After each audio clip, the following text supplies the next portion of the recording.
as well. Do you agree with that idea that that blue-red Wizards deck is among the more powerful ones right now? Uh, I think in terms of pure archetypes in this format, yes, it's probably the best one. But I also think that if you're coming into a Dominaria draft and you're thinking about archetypes, you're already at a disadvantage because you go to a local store, there are going to be multiple people who show up thinking that they want to be drafting whatever archetype, and it's not there. You don't get it. You can just draft powerful cards and do very well. All right, so we see a couple of pretty good cards, actually. We have got, of course, Ariel. We've got also Weight of Memory. This is a giant 4/4 Vigilance Knight that is going to be creating some other knights. It creates tokens, kills creatures. Yep. Ariel is awesome. Yeah. I should be a little more quiet here, actually. We're only like 20 feet away from them. But yeah, Ariel is an incredibly powerful card. I'd be very happy to get that first pick. If he wants to stay on a single color, I think that Sapperling Migration and Blink of an Eye are both defensible picks here. And tell me a little bit about that. You said, because taking a multicolored card in pack 1, what can that mean for your draft? It kind of ties your hands a bit because you don't know what colors you're going to end up being. So that's a card that, while it is far and away the most powerful card in the pack, you don't know if it's even going to be playable for you by the end. It's actually a Blessed Light that gets to follow it up alongside a Haphazard Bombardment. Those are kind of the two cards that are really standing out to me. I know that you said you're a huge fan of removal. It's also on color. Yeah, Blessed Light here, is, especially after first picking that Ariel, is just exactly where you want to be. Haphazard Bombardment, though, is a card that has impressed me quite a bit. So it's actually gone quite a bit up in my ranking. When I was first getting to the format, I kind of just wrote the card off. Yeah, there's too much text. It's like, this card's probably bad. I know. Blessed Light is better for what it's worth. Sure. But it's just a card, it ended up kind of sneaking into a deck of mine because it happened to be the card that made it to me. And I was surprisingly impressed by how much that card was able to do. So heading into pack 3 here, we've got Llanowar Elves, we've got Goblin Chain Whirler. It's been pretty popular on the standard side of things, but it looks like it's getting all the way to pick 3, and it's probably not going to be going a little bit further. Yeah, it is an incredibly powerful card in this limited format. Even if you're playing this card on turn 7, it still is doing a lot. The thing is, it does cost triple red. Brian's already taken 2 cards that have no red mana in their casting cost. It's going to be really hard for him to cast a card like that. Otherwise, we've got Fungal Plots and Deathbloom Thallid. One of these on color for where he's been. That's where he's going to go with the Deathbloom Thallid, the 3/2, that when it dies, you get another Sapperling. He's got to be feeling pretty good. Absolutely. Deathbloom Thallid, as far as just the bodies you need go, I think it's about near the top of the list at the common level. So in this one, we do see a Steel Leaf Champion, another one of these, Goblin Chain Whirler, then Steel Leaf Champion. Really, the triple casting cost cards happen to be pretty popular in these packs. Yeah, now, he just passed a Llanowar Elves, and I saw him pull that card at the front of the pack. Brian is that type of player who really likes green ramp spells. They're cards that have served him well in the past, and if he's seeing a Steel Leaf Champion 4th pick, then I think he might be willing to move in on that type of archetype. It's something special when he goes, black, white card, black, white card, black, white card, and then just green, green, green. Yeah. So we see the Short Sword, we see Adamant Will. There's also a Sulphur Falls in this pack, the Mammoth Spider, which is one of those green cards you said he might be trying to move into that archetype. There's also Opt, Invoke the Divine, Cabal Paladin, which those ones are a bit more on color. Yeah, in this pack, Mammoth Spider is far and away the most powerful card. So the thing is, he just took a green card, and a green card that really requires you to move in hard on green. Yeah. And then he gets past a pack where, again, the best card in the pack is a green card. And again. We see a Spore Swarm in this pack alongside a Primordial Worm. There's also, really the Spore Swarm strikes me as the kind of card that you got your eyes on. This one. Yeah, I think Spore Swarm is definitely the card to take in this pack. And you were talking a little bit about how this format can really gum up the board a bit. We see, it creates 3 of those Sapperlings. It helps develop that board pretty happily, and it's at instant speed too. Yeah, and I think it combos nicely with a lot of the other cards in the format. We saw it for example. There's a Spore Crown Thallid, Llanowar Envoy, Nature's Spiral. Following up a Spore Swarm with a Spore Crown Thallid, that's a nice little 1-2 punch. Yes, it is. And I think Brian is happy to have abandoned the black-white plan. The thing about moving in on green here, though, is that doesn't mean that those black-white picks are gone for Brian. Cards like Grow from the Ashes can really make him have the ability to splash much more effectively than other decks, because, if he's playing a card like Steel Leaf Champion, he's probably playing 11 or 12 green sources, I imagine. Maybe even more. Adventurous Impulse to take for him this time. It is going to be another one of those green cards. So really, we've seen a complete reversal of game plan after those first really 3 picks. And then it's been Steel Leaf Champion, green from then on. Llanowar Envoy in this pick, Cabal Evangel. We've also got a Sanctum Spirit, which is a card that you originally were rating pretty high. We saw Piper end up actually doing some good work with that card yesterday. Yeah, it's a good card. It's not as good as I initially thought it was, but I'm still happy to play it. Llanowar Scout. Now, actually, do you have any thoughts on Llanowar Scout? I've heard a couple of people rate that card pretty highly because hitting your land drops in this format can be so important when you're running 18 lands, and I've heard others basically write it off saying it's not going to do anything the vast majority of the time. Yeah, it's not like effects like that are usually not really where you want to be in limited. Corrosive Ooze is going to be the take. Suppose if any equipments end up coming his way, it will be able to interact with those. Otherwise, it is just a 2/2 for 2 for the vast majority of the time. But we're sort of at the back end of the pack here. This is where really anything that's on color is going to be a pretty happy situation. And he gets Ancient Animus as well as a Druid there. Yeah, it seems like moving in on green was the correct choice for our world champion today. It's a pseudo removal, and it seems to be this big case where, he finds himself, and apparently by about the 4th pick, he continually finds himself thinking, all right, I'm a genius. Demonic Figure, the last card, technically on color, but I don't think that's going to be quite making it into the final 40. Yeah, neither do I. So taking a look at this pack, there was a little bit of a change in direction, a pretty distinct one, but what are your thoughts as far as him really heavily moving into this green, and if maybe he'll end up splashing either black or white or both? Yeah, I think that he's definitely playing green at this point, and I think he's probably looking at a double splash here. Ariel is powerful enough that it would be worth splashing black. It looks like he could be a green-white deck. I think his cards match up pretty nicely. Green-white is a deck that has overperformed for me in the sense that I've always ended up in green-white by accident, and then I've won significantly more than half my matches with it. So not a terrible place to be. Blessed Light, a hard removal spell, very versatile. Ariel, high-level power, and then just good green cards. Basically, the best card in the pack was green for the entire end of that pack. From pick 4 and on, the best card he saw in each pack was a green card. He might be the only green drafter at the table. Yeah, and we even saw in that pack 3, actually, he ended up passing a Llanowar Elves, which is a phenomenal green pick, and maybe missing that one a little bit, but even at that point in the draft, that continued to be really the theme of really good green cards across the table. Yeah, and he thought about that Llanowar Elves, and that shows that what he favors, the type of draft strategy that BBD wants to be drafting. And with him passing that one, with someone else potentially taking it, is that the kind of card that if somebody else, maybe directly to his left, we don't quite know yet, had taken that, would they be trying to move into green, and could pack 2 potentially be an issue if you see a Llanowar Elf for another player? Not really. So Llanowar Elves, while it is powerful and while it does something really good, it's not the type of card that tells you to move in on a color, because it doesn't really do anything itself. It just makes your other cards better because they come out a turn early. Okay. So he's got to feel pretty comfortable. Like you said, possibly the only green drafter at the table. And now that we're going to be passing to the right, he's going to really kind of have this opportunity to wedge himself directly into that spot. You got any called shots today? Steel Leaf Champion number 2. Oh. Yeah. Getting greedy on that one. Yeah. Okay. Well, we've got 2 packs on this. I was expecting you to go with some nice opportunities. I'm counting all of his picks. He doesn't just have to open it. Oh, okay. Yeah. Okay.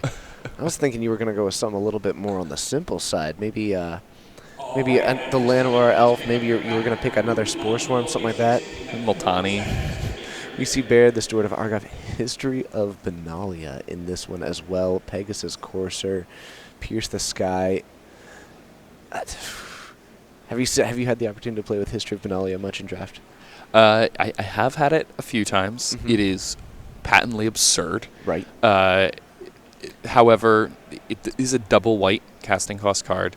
A little bit harder to cast for some people. I think that it is far and away the most powerful card in this pack. I think, if I was thinking about other things, Pegasus Courser is a card I would think about in this pack, but even with the double white and the casting cost, it's really hard to pass a card like History of He Benalia. wants that one, and like you said, he's kind of starting to move into that green-white deck a little bit, maybe hoping that as he develops a little bit more of this white mana card pool, that he'll be able to maybe make that mana cost significantly less painful.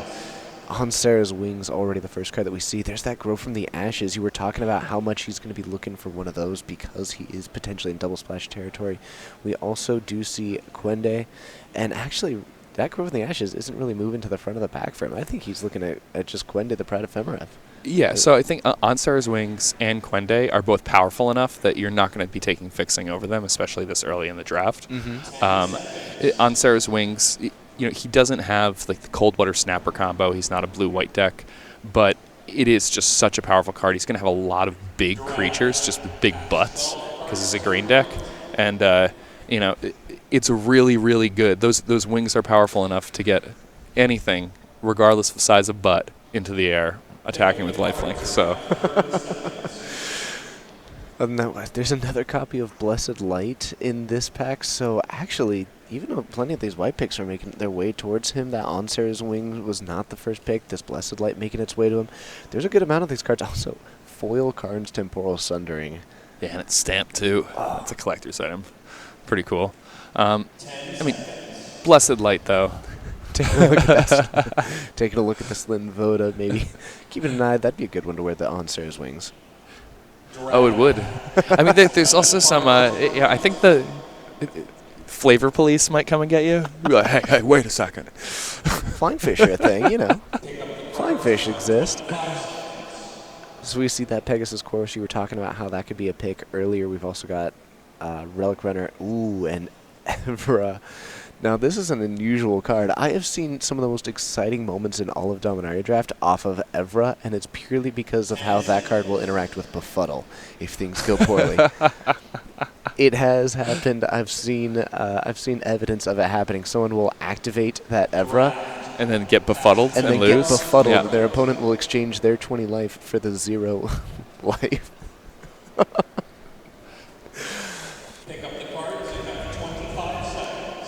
All right, so Urza's Ruinous Blast. We've also got that Aven Sentry, which is a card that you are a fan of. It's a 3-power flyer in the air.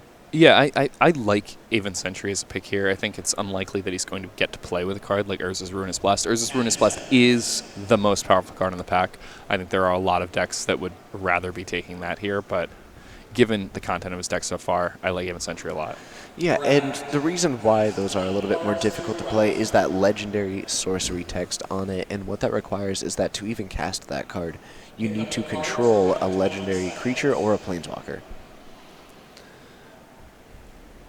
So we have got a Benalish Honor Guard, Pierce the Sky. We also do have a Yavimaya Worm, which is just a fairly big creature. It can wear those wings pretty nicely.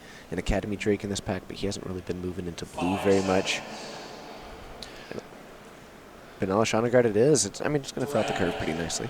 Yeah, there basically the decision was between whether or not he wanted to take some, 2-drop that can make his deck if he needs to playable, or if he should take Pierce the Sky. Heading into this one, we have got a little bit more on that foil, and actually a Baloth Gorger making it all the way to this stage in the game. There's also a Hinterland Harbor. He is a green deck. Mana is always pretty nice, but that Baloth Gorger is looking pretty nice for a green deck this late in the pack. Yeah, this is a tremendously late Baloth Gorger. He's got to be very happy with his choice of moving in on green, because it's clearly super duper open.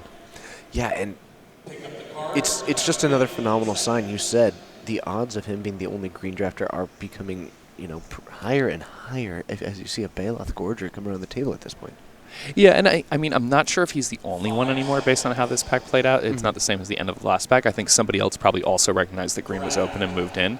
But I think it definitely is the most open color, especially for his seat. Yeah. There's that other Pierce the Sky getting rewarded a bit for playing that patient game. Though, remember, he does have some of those black cards. That Fungal Infection is in here. And Howling Goblin, Golem. I've actually been loving that card. I don't know what it is about that card, but I've actually been drafting that one pretty high. Yeah, I think the lower your mean casting cost is, and if you're more aggressive, you can just have enough cards so your opponent doesn't have an opportunity to play all their cards before the game ends a lot of the time when you're playing that. It's not a strategy I like in this format, but I've lost to it plenty of times. Adamant Will and a short sword in this one. He's going to take that Adamant Will. Having access to a combat trick, can that really change the fabric of how your deck can play, or maybe what your opponent has to play around? Yesterday we saw a singleton copy of Adamant Will out of Seth Manfield's deck that it won him basically every game he was able to win. So that card impressed me a lot yesterday. I've not favored pump spells very much in this draft format, but I think that we got dubs. Yeah, playing one Adamant Will is a pretty decent place to be. Also, if your opponent sees one, forcing them to play around that and to keep mana open all the time can be quite good. Braun Duin is going to double up, and we're going to find ourselves another Banalish Honor Guard and end things twice in a row now. Demonic Vigor, the last pick. Maybe it's a sign. That card's not very exciting. Yeah, not a great card.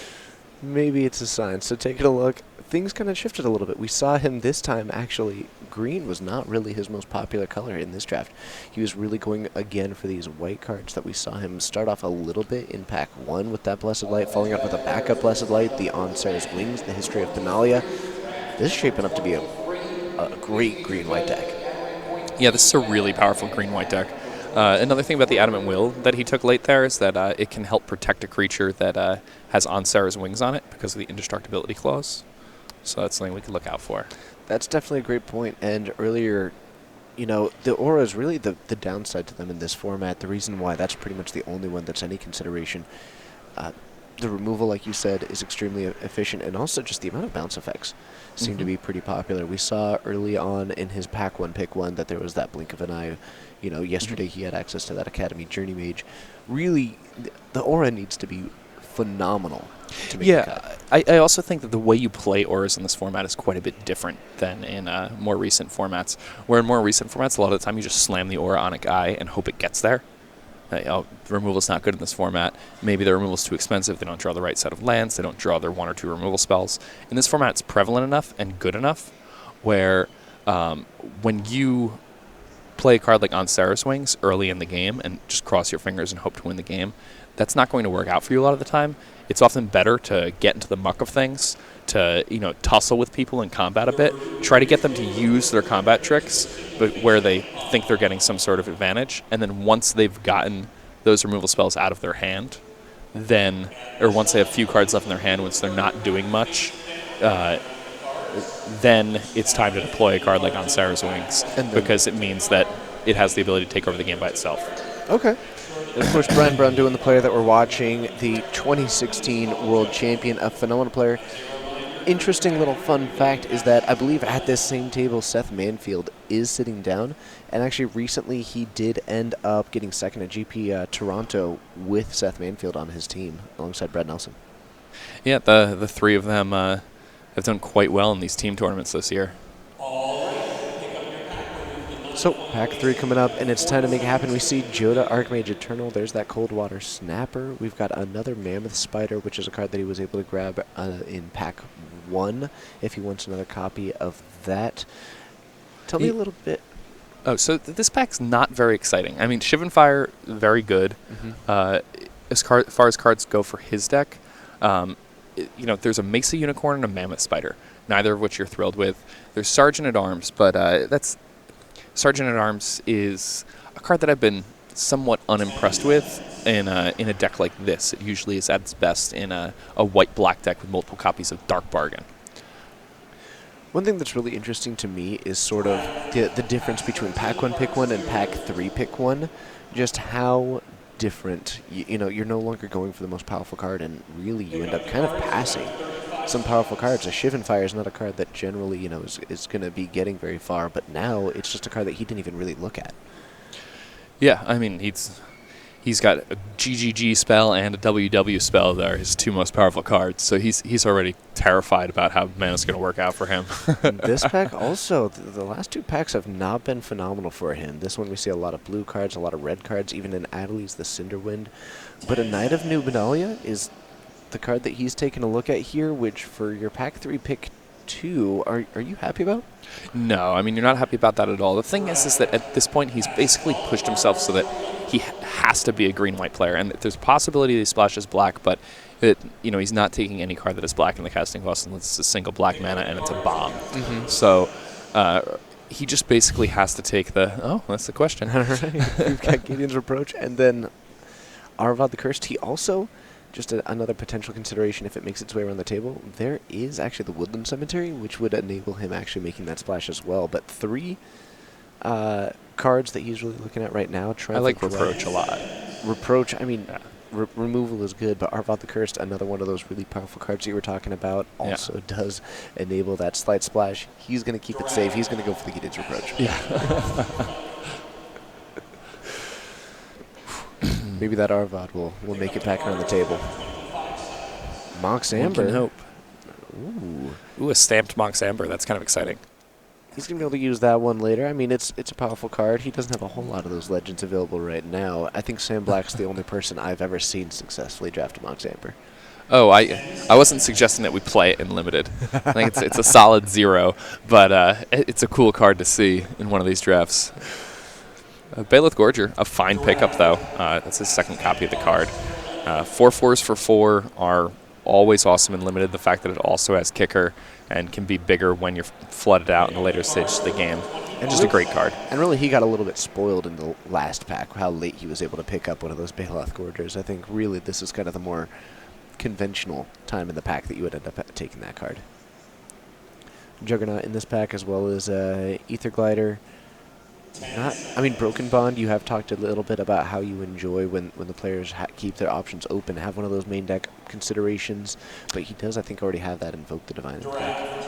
Yeah, so he's going to take the Glider here over Juggernaut, and even though Juggernaut is a more powerful card, the thing about the Glider is that it has flying. He doesn't have a lot of ways to pressure through a stalled-up board, and that's something that the green-white deck has a lot of trouble doing a lot of the time. All right, and it's Dauntless Bodyguard, Adamant Will in this pack. There is also a Thorn Elemental. He is kind of a green deck. He's got access to that Steel Leaf Champion. Might be looking at that. Also a Short Sword moving its way towards the front of the pack. This could be similar in sort of making those smaller creatures more impressive. Yeah, and taking the Short Sword here, he's got so many different bodies. Some cards that produce multiple bodies. And you just want to be able to make those cards be able to trade up when you want to. There's a Mammoth Spider again. He's going to be happy about that one. Primordial Worm as well. I think he's going to be passing on the Navigator's Compass, but it's working its way towards the front of the pack. At this point, the Mammoth Spider, it's a 3/5 with reach, but it doesn't do an enormous amount to pressure it. Is there any consideration for that Primordial Worm as far as just having a giant creature that can close the game? I don't know. I think that, again, it's a creature that doesn't have trample, has very high power and toughness, and then it's just on the ground. And if he's looking to be winning on the ground, he's already doing that. Okay. Like it's very unlikely to me that there's any deck at the table that's going to produce larger, more imposing bodies on the ground than what he's doing here. Plus, he's got access to the Bayleth Gorger, which is also going to be a pretty substantial creature. Aven Sentry, the pick here, that's going to be his second copy of that card, I believe. And he's thrilled about that. I mean, that is exactly the kind of... We just saw him take an Ether Glider over a Juggernaut because of how much he wanted a card like Aven Sentry. And it's Sergeant at Arms that is going to be taking it in. He was able to get that one back. It's going to produce, it clogs up the board. If nothing else, it's a fine 2/3 for 3. You talked a little bit about how at a certain point when you're drafting these 2/3s for 3, they can really beat some of the 2 toughness creatures that are also pretty prevalent in the format. Yeah, I think that that's one of the reasons why this draft format has worked out so well, is that there are so many good creatures that have decent toughness numbers for their casting cost. We're going for Lich's Mastery here at the very end. I don't think that's going to end up making the cut, but... Yeah, I mean, you can cut the card with a scissor and cut out the part where it just says you can't lose the game, and then just put it in front of you.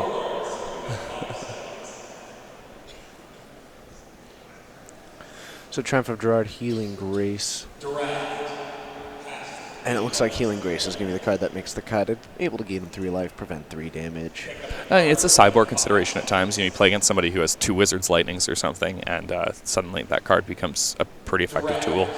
Gift of Growth also making it into his deck, so that's going to be another one of those potential combat tricks that if he decides that he wants to run it, or maybe he wants to bring it in out of the sideboard, maybe as a potential consideration. Yeah, and if there's a deck for Gift of Growth, this is it. Let's see if it's Demonic Vigor. No, Stronghold Confessor. That's a late Stronghold Confessor. That is it's a fine card. That is a quite late Stronghold